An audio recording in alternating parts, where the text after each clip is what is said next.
Bonjour sa mga nagbabalak magbakasyon sa Paris, France. Abay, i-book nyo na ang inyong tickets dahil may direct flight na mula sa bansa papuntang City of Love.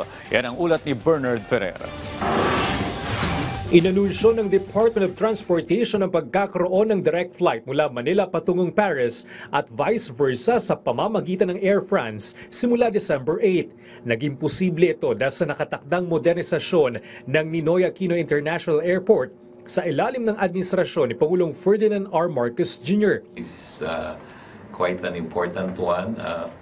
I think it's an announcement that will make Filipinos happy because they will be able to fly non-stop from the Philippines to Paris and from Paris to the Philippines. The reopening of a direct route between the Philippines and Europe has been eagerly awaited, and I'm particularly proud and happy that it is with Air France and a direct connection Paris-Manila flight today.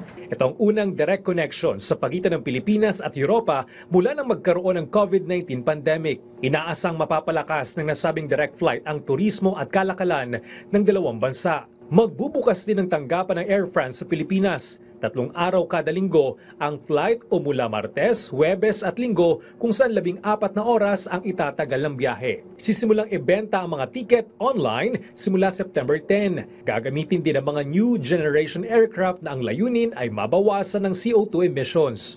We are operating our A350-900, so the Airbus 350 series, which is also our new generation aircraft, so very environmental friendly.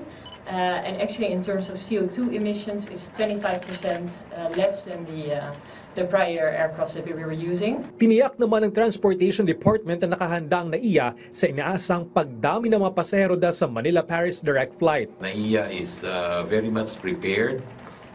NAIA will work closely with the officials of Air France KLM, their ground handlers, their caterers, so that Air France will have a smooth operations here in the country.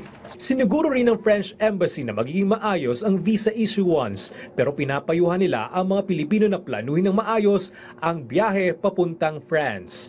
Bernard Ferrer para sa Pambansang TV sa Bagong Pilipinas.